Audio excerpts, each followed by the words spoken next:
మనోహరి అర్ధరాత్రి పూట రణ్వీర్ని డిక్కీ నుండి బయటికి తీసుకురావడానికి చిన్న పిన్తో కార్ డోర్ని ఓపెన్ చేయడానికి చాలా ట్రై చేస్తూ ఉంటుంది. అప్పుడే అమర్ ఇంటి లోపలికి ఎవరైనా వచ్చారా అని అనుమానంగా తన రూమ్లో నిలబడి విండో నుండి బయటున్న పరిసరాలన్నింటినీ గమనిస్తూ ఉంటాడు. గేట్లో నుండి ఎవరైనా వస్తున్నారా అని అమర్ గమనిస్తూ ఉంటాడు. అదే టైంలో కింద కార్ డోర్ ఓపెన్ చేస్తూ ఉంటుంది మనోహరి. చెంబ అనుమానంగా పైకి చూసేసరికి విండోలో నుండి బయటికి చేస్తున్న అమర్ కనిపిస్తాడు. దాంతో పక్కకి వెళ్ళి దాక్కొని అమ్మో ఈ మనోహరి దొరికిపోయేలా ఉంది అని టెన్షన్ పడుతూ ఉంటుంది.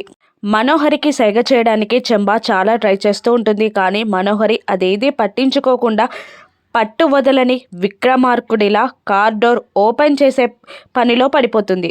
అప్పుడే బాగీకి పొలమారి వాటర్ కోసం అవస్థ పడుతుండగా అమర్ అక్కడికి వెళ్ళి బాగీని లేపి కూర్చోబెట్టి వాటర్ తాగిస్తాడు. ఏమండి మీరు ఇంకా పడుకోలేదా అని బాగీ అడుగుతుండగా నేను పడుకుంటాను నువ్వు పడుకో బాగీ అని అనడంతో మళ్ళీ బాగీ పడుకుంటుంది. దాంతో మళ్ళీ విండో దగ్గరికి వస్తాడు అమర్. అప్పటికే మనోహరి కార్ డోర్ ఓపెన్ చేయడం, డిక్కీ ఓపెన్ చేయడం, డిక్కీలో నుండి రణ్వీర్ని బాంబుని బయటికి తీసుకురావడం అన్నీ జరుగుతాయి. ఒక్కసారిగా మనోహరి పైకి చూసేసరికి విండోలో నుండి బయటికి చూస్తున్న అమర్ కనిపిస్తాడు. దాంతో రణ్వీర్తో సహా కారు వెనకాల కింద దాక్కుంటుంది. 2 నిమిషాలు చూసిన అమర్ అక్కడ ఏం అనుమానాస్పదంగా కనిపించకపోవడంతో వెళ్ళి పడుకుంటాడు. ఆ తర్వాత మనోహరి రణ్వీర్ని బాంబుని చెమ్మాని తీసుకొని లోపలికి పరిగెడుతుంది. రూమ్లోకి వెళ్ళిన రణ్వీర్ ఊపిరి పీల్చుకొని గటగట వాటర్ తాగేస్తూ ఉంటాడు. వామ్మో ఆ కార్డిక్కి బెటర్లా ఉంది ఈ రూమ్ కన్నా, జైలులా కనిపిస్తుంది. అమర్ ఎక్కడ చూస్తాడో అని అంటూ ఉంటాడు టెన్షన్గా రణ్వీర్. సరే పద మరి మళ్ళీ కార్ డిక్కీలో ఉంటావా అంటుండగా వద్దు తల్లి నీకు దండం పెడతా ఎలాగోలాగా నన్ను రక్షించావు అని అంటూ ఉంటాడు రణ్వీర్. నేను చెప్పాను కదా నిన్ను కాపాడుతానని అంటూ ఉంటుంది మనోహరి. ఇక అలా ఆ రాత్రి తెల్లవారిపోతుంది.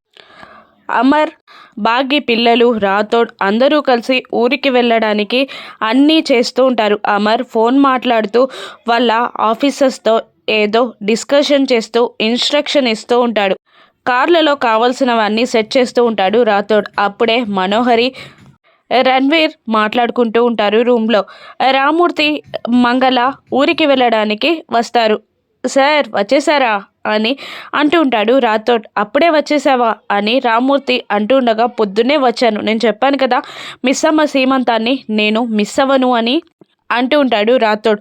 మళ్ళీ అటు ఇటు ఎందుకు సార్, అవి ఇక్కడే ఇచ్చేయండి నేను కారులో సర్దేస్తాను అంటూ డ్రైవర్కి పిలిచి రామూర్తి చేతిలో ఉన్న సంచులని అప్పచెప్తాడు. ఇక మిస్ అమ్మ పైనుంది సార్ వెళ్ళండి అని అంటుండగా ఇంకొక గంటలో రాహుకాలం వచ్చేస్తుంది, తొందరగా బయలుదేరాలి, ఇంకా సర్దుతున్నారా అని అంటుండగా ఇంకేముంది సార్ ఒక పావుగంటలో మనం వెళ్ళిపోవడమే, మీరు వెళ్ళి అందరినీ తొందర పెట్టండి అని అంటుంటాడు రాథోడ్. దాంతో అమర్ ఎదురుగా వస్తుండగా రామూర్తి పలకరిస్తాడు. బాబు బాగున్నావా అని అంటుండగా బాగున్నానండి అని అంటూ అమ్మాయి పైనుంది వెళ్ళి మాట్లాడండి అంటూ ఫోన్లో మాట్లాడుకుంటూ వెళ్ళిపోతాడు అమర్. అమర్ టెన్షన్లో ఉండడం గమనిస్తుంది రామూర్తి మంగళ ఇద్దరు లోపలికి వెళ్తూ ఉండగా రామూర్తి పైకి వెళ్తూ ఉండగా మంగళ మాత్రం మనోహరి కోసం వెతుకుతూ ఉంటుంది. ఏం వెతుకుతున్నావే అంటూ ఉండగా నేను వస్తాను మీరు వెళ్ళండి అంటూ ఉంటుంది మంగళ. శుభమా అని అందరం ఊరికి వెళ్తున్నాం, తిక్క ప్రయత్నాలు ఏమైనా చేస్తే చెండాలు తీస్తా అని రామూర్తి వార్నింగ్ ఇస్తాడు మంగళకి. వెళ్ళవయ్యా వెళ్ళు అని అంటూ ఉంటుంది మంగళ. ఇక రామూర్తి పైకి వెళ్ళిపోయి బట్టలు సర్దుతున్న బాగీని చూస్తూ నాకివ్వమ్మా నేను సర్దుతా అని అంటూ సర్దుతూ ఉంటాడు. మీకెందుకు నాన్న ఇవన్నీ అంటూ ఉండగా ఇందులో శ్రమేముందమ్మా అన్నీ చేస్తాను నేను అని అంటూ అల్లుడు గారు ఏదో టెన్షన్లో ఉన్నట్టున్నారమ్మా అని అంటూ ఉంటాడు రామూర్తి. అవును నాన్న ఏదో బాంబ్ టెన్షన్ ఉన్నట్టుంది, ఏదో ఆపరేషన్ మీద బాగా తిరుగుతున్నారు, రాత్రంతా కూడా నిద్రపోకుండా టెన్షన్ పడుతూనే ఉన్నారు, ఇప్పుడు కూడా ఏదో విషయం పైన వాళ్ళ ఆఫీసర్స్తో మాట్లాడుతున్నారు, లెక్కైతే ఆయన వచ్చే పొజిషన్లో లేరు అని అంటూ ఉంటుంది బాగీ. అల్లుడు గారిని నేను చాలా ఇబ్బంది పెడుతున్నట్టున్నాను కదమ్మా అంటూ ఉండగా, ఆయన రాలేకపోతారేమో అని నేను అనుకున్నాను, కానీ స్పెషల్ పర్మిషన్ పైన వస్తున్నారు నాన్న, ఆయన చూసుకుంటారులేండి అని అంటూ ఉంటుంది భాగి. ఇక కావలసినవన్నీ సర్దుతూ ఉంటాడు రామ్మూర్తి. ఇక మనోహరి అని డోర్ ఓపెన్ చేస్తుంది మంగళ. బెడ్ పైన ఉన్న రణ్వీర్ని చూసి షాక్ అయి గట్టిగా అరుస్తూ ఉంటుంది మంగళ. అప్పుడే వాష్రూమ్ నుండి మనోహరి వచ్చి డోర్ క్లోజ్ చేసి, ఏ అరవకు అని అంటుండగా, ఈయన ఇక్కడ ఎందుకున్నారు, ఈయన గూచి ఊరంతా పోలీసులు వెతుకుతున్నారు కదా అని మంగళ అంటూ, ఈయన ఇక్కడ ఏం చేస్తున్నారు, అసలు ఏం చేశాడు ఆయన అని అంటూ ఉండగా, అదంతా నీకు అనవసరం, నువ్వెందుకు వచ్చావు అని అడుగుతూ ఉంటుంది మనోహరి మంగళాని. అప్పుడే మంగళాని వెతుక్కుంటూ రామ్మూర్తి కిందికి దిగి వస్తూ ఉంటాడు. మంగళ అని అరుస్తుండగా, వామ్ము ఈయనొచ్చాడేంటి అని అనుకుంటూ ఉంటుంది మంగళ.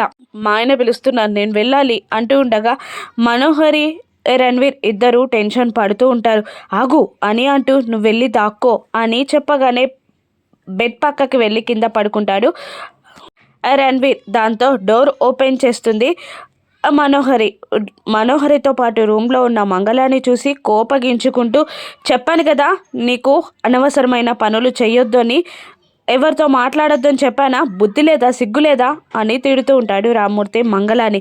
నేనేం చేశాను, మనోహరితో మాట్లాడాను అంతే కదా అని అంటూ ఉండగా, అదే చెప్పాను కదా అని అంటూ ఉంటాడు రామ్మూర్తి. నాతో మాట్లాడితే తప్పేంటండి అని అడుగుతుంటుంది మనోహరి.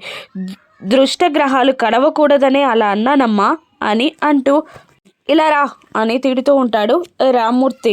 నువ్వెళ్ళు, నువ్వు చేపట్టి నాకు తిట్లు పడుతున్నాయి, నేను ఫ్రెష్ అవ్వాలి అని అంటూ రూమ్ డోర్ క్లోజ్ చేసి వెళ్ళమని మంగళకి చెప్పి వాష్రూమ్లోకి వెళ్ళిపోతుంది మనోహరి. ఇక రణ్వీర్ ఏమో ఏం పట్టించుకోకుండా బెడ్ పక్కన కింద పడుకుంటాడు. దాంతో అక్కడే ఉన్న బాంబ్ సూట్ కేస్ డిఫరెంట్గా ఉండడంతో ఎవరూ లేరు, రాజుగారు అసలే వజ్రాలు, బంగారాలు, వైడూర్యాలు ఉన్నాయేమో అని లేపేస్తే పోలే అని అనుకుంటూ ఆ బాంబ్ సూట్ కేస్ని నొక్కేస్తుంది మంగళ. పక్కకి వెళ్ళి ఓపెన్ చేయడానికి చాలా ట్రై చేస్తూ ఉంటుంది, కానీ అది ఓపెన్ అవ్వదు. దాంతో మళ్ళీ రామ్మూర్తి మంగళ అని అరుస్తూ ఉండడంతో అక్కడే కింద పెట్టి బ్రీఫ్ కేస్ని కబోర్డ్లో దాచిపెట్టి వెళ్ళిపోతుంది మంగళ. బాంబ్ అక్కడే ఉండిపోతుంది.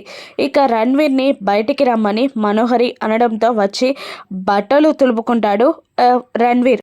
వామ్మో ఇది బోన్ లాగా ఉంది అని అంటుండగా 2 అవర్స్లో వాళ్ళు వెళ్ళిపోతారు. ఆ తర్వాత 2 days నువ్వు హ్యాపీగా ఉండొచ్చు అంటూ ఉండగా, ఈ 2 గంటలు చావు భయాన్ని రుచి చూడాలన్నమాట అని అంటూ ఉంటాడు రణ్వీర్. ఇక అమర్తో రాతోడు ఇలా అంటుంటాడు, రాత్రి రణ్వీర్ సిగ్నల్స్ ఇక్కడే కనిపించాయంట అంటూ ఉండగా, ఆ భార్య మాస్టర్ మైండ్ ఇక్కడే దాచిందేమో, మళ్ళీ 2 రోజులు మనం ఉండట్లేదు కదా, ఇదే సేఫ్ ప్లేస్ అనుకుందేమో అని అంటూ ఉండగా, మనోహరి ఎంతకైనా తెగిస్తుంది, ఏదైనా చేస్తుంది అని మనసులో అనుకుంటాడు రాథోడ్. ఎందుకైనా మంచిది సార్, మనం ఒక్కసారి ఇల్లంతా చెక్ చేద్దాం అని అనగానే, నువ్వు బయట ఉండి యాక్టివిటీస్ ఏమైనా తేడాగా ఉన్నాయో చూడు, నేను ఇల్లంతా వెతికి వస్తాను అంటూ అమర్ లోపలికి వెళ్ళి ఇల్లు అన్ని రూములు చెక్ చేసి కిందికి వచ్చి మనోహరి రూమ్ని కూడా అనుమానంగా చూస్తూ డోర్ కొడతాడు.